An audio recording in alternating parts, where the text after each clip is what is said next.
was about it. Now that the war was over and the looting of Baghdad and Basra had calmed down a bit, SARS was really grabbing the headlines. Fuck knows why. I'd read in Newsweek that other forms of pneumonia killed more than 40,000 a year in the USA alone. Malaria nearly 3 million worldwide, and tuberculosis about the same. Not to mention the 1,500 who died each year in the UK falling downstairs. But every cloud has a silver lining. That was how we'd come by the holiday so quickly and cheaply. It was the first time we'd been together longer than a night. Our jobs got in the way, but we were working on that.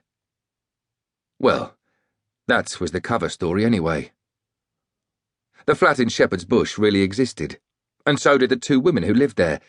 It was her CA, cover address. The travel agent would vouch for Susie. The market was petering out, and we got to where we wanted to be. Our rented Suzuki 250 was parked where we'd left it, between the roadside cafe and the Palace restaurant, which was just starting to get a few tourists for the evening. Maybe they were lured by the sign promising the magic of fine Indian and Western cuisine. The roadside cafe suited us better.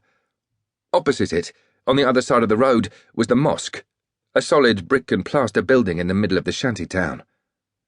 Right now, though, I was more interested in the lone, old, white and rusty Toyota Light Ace people carrier that was parked on the hard, compacted mud alongside.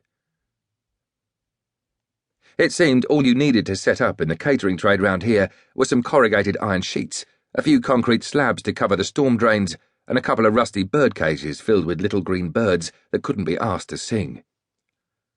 Susie and I pulled out plastic garden chairs and faced each other across a long, flower-patterned Formica trestle table. As we sat down, someone inside the palace began to knock out Climb Every Mountain on an electric keyboard. A barefooted Indian girl appeared, and I asked for 2 orange juices. There was no need to ask Susie what she wanted. We'd both been drinking gallons of the stuff since we'd arrived. The smell of kebabs from a street stall fought its way through the diesel fumes and the stench of the drains as the English commentary blared from a TV set fixed on a bracket above our heads. Leeds United were playing someone or other, and a few British lads a couple of tables along were up for it. Susie was still in catering call mode. "Yeah, AWOL. But you know what? The strange thing is, until the day he died, he'd sit in his chair and bang on about why they should bring back national service to sort out the yobs."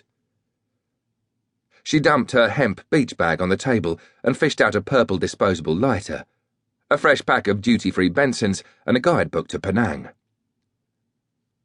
I looked around me as she lit up and started to flick through her book. A group of middle-aged Germans with shiny red faces wandered past, all dressed up for a night out.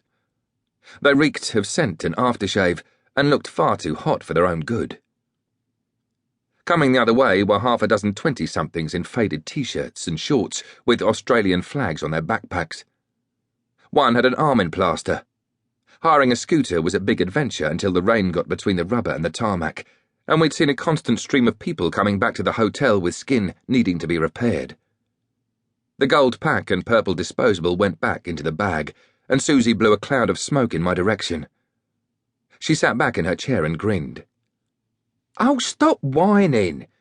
I have to pay for this stuff. You're getting nicotine for free. Besides, you're going to feel really stupid when you're lying in hospital dying of nothing." She studied my face for a reaction, still smiling, her hand held high with a cigarette between her 2 fingers facing me. She soon realised she wasn't going to get one, so went back to thumbing through her guide. As I shifted to look up at the television, I felt the small of my back sticking to the chair through my T-shirt. My gaze wandered to the mosque. Set back about 30 or 40 metres from the road, it was a one-level building, with a blue roof, a white muezzin tower with loudspeakers, and a couple of corrugated carports. It was definitely a working man's mosque. Just down the street was a Buddhist temple, and Hare Krishna was ready to bang a few cymbals only 10 minutes further along.